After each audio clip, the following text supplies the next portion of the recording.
کہ عوام نے ذہن بنایا ہوا ہے کہ ہم نے عالم کا کہنا ماننا ہے نماز پڑھنے کی حد تک، جمعہ کے خطبے سننے کی حد تک، عقیقہ اور نکاح اور طلاق اور غمی خوشی اذان کی حد تک، بس باقی معاشرے میں کوئی غلطی کرے مولوی اس پہ نہ بولے، مولوی کا کیا کام ہے؟ معاشرے میں کرپشن ہو، فساد ہو، اس پر عالم کو نہیں بولنا چاہیے۔ کیوں؟ بھئی ممبر کو سیاست کے لیے استعمال نہیں کرنا چاہیے، سیاست بڑی فضول چیز ہے، اجی ممبر بڑا مقدس ہے، اے مولوی ممبر کو سیاست کے لیے استعمال کرتے ہیں، مسجد کو سیاست کے لیے استعمال، یہ لہجے عوام کے ہوتے ہیں۔ کوئی مولوی جمعہ کے خطبے میں 2 لفظ سیاست کے لیے کہہ بیٹھے تو 4 بندے آپس میں مشورہ شروع کرتے ہیں، اے مولوی صاحب کو کتھی گیا، ایک کملہ شدہ سیاست پوندا پی ہے، این بندے کو آکو تو اپنا نماز روزہ کر۔ یہ عوام کا ذہن ہے۔ بھئی یہ ذہن اس کو اٹھاؤ اور اسلام کے ترازو پہ تولو، اگر یہ تل جائے تو آپ کا ذہن اسلامی، اور نہ تلے تو آپ اپنے بارے میں فیصلہ فرما لیں۔ یہ بنیادی بات ہے۔ آؤ ذرا رسول اللہ صلی اللہ علیہ وسلم کی دربار اقدس پہ حضور پاک علیہ الصلوۃ والسلام فرماتے ہیں وَإِنَّ الْعُلَمَاءَ وَرَثَةُ الْأَنْبِيَاء، جامع ترمذی کی روایت ہے۔ فرمایا میرے بعد نبی نہیں ہوگا، میرا وارث آئے گا۔ یا رسول اللہ آپ کے وارث کون ہوں گے؟ فرمایا وَإِنَّ الْعُلَمَاءَ وَرَثَةُ الْأَنْبِيَاء، میرا وارث عالم ہوگا، علماء ہوں گے۔ حضور پاک کی وراثت علماء کو ملے گی۔ میں سوال کرتا ہوں، والد فوت ہو جائے، والد کی کل جائیداد میں اولاد وارث ہوگی یا جز کی جائیداد میں وارث ہوگی؟ بولیے بولیے۔ والد اگر 10 کنال کا مالک ہے تو بیٹے 10 کنال ہی کے مالک بنیں گے، بیٹیاں 10 کنال ہی کی مالک بنیں گی، ورثاء 10 کنال ہی کی مالک بنیں گے یا 2 کنال کے مالک بنیں گے؟ 10 کے۔ یہ آپ کو کیوں سمجھ آتا ہے؟ اس میں پیٹ کا مسئلہ ریلیشن شپ ہے، اس میں ہماری معیشت ہے، کھانے پینے کا چکر ہے، تو سب کو پتہ ہے۔ تو بھائی یہ مالی وراثت ہے تو ہر بندہ جواب دیتا ہے۔ بھائی کوئی اسلامی وراثت بھی ہے، روحانی وراثت بھی ہے، دینی وراثت بھی ہے، اسلامی وراثت بھی ہے، نبوت کی وراثت بھی ہے۔ وہ کیا ہے؟ حضور پاک نے کوئی جائیداد چھوڑی ہے؟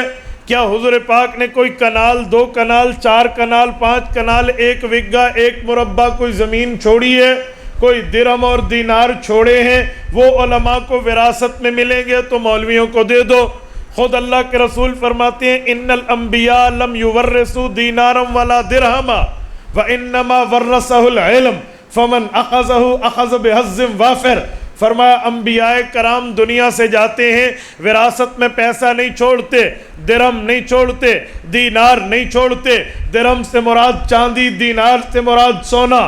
سونا اور چاندی انبیاء چھوڑ کے نہیں جاتے، جائیداد چھوڑ کے نہیں جاتے، لینڈ لارڈ بنانے کے لیے اپنی زمینیں چھوڑ کے نہیں جاتے۔ یا رسول اللہ پھر آپ نے فرمایا علماء میرے وارث ہوں گے، وہ وراثت کون سی ہے جو آپ چھوڑ کے جائیں گے علماء کو ملے گی؟ وہ وراثت کس چیز کی ہے جس کے وارث علماء ہوں گے؟ فرمایا انما ورثہ العلم، یہ وراثت علماء کرام کو پیغمبر کے علوم کے صدقے ملے گی۔ وہ پیغمبر کے علوم ہیں، وہ پیغمبر کی نیابت ہے، یہی پیغمبر کی وراثت ہے۔ جو کام نبی نے کیے ہیں، عالم نبی تو نہیں ہے، نبوت ختم ہو چکی ہے، ختم نبوت کے تاج سے تاجور تو اللہ کے رسول ہیں، لیکن انبیاء کرام کی وراثت، انبیاء کرام کے امور، انبیاء کرام کی ڈیوٹیز، انبیاء کرام کی ذمہ داریاں، انبیاء کرام کے کام مولوی نے کرنے ہیں۔ جی ٹھیک ہے، لوگوں نے مان لیا۔ اب علماء کی ڈیوٹی کیا ہے؟ عالم کی ڈیوٹی پیغمبر کی وراثت ہے، پیغمبر کی وراثت ہے۔ مصلی امامت پہ آنا، حضور پاک مصلی امامت پہ آتے تھے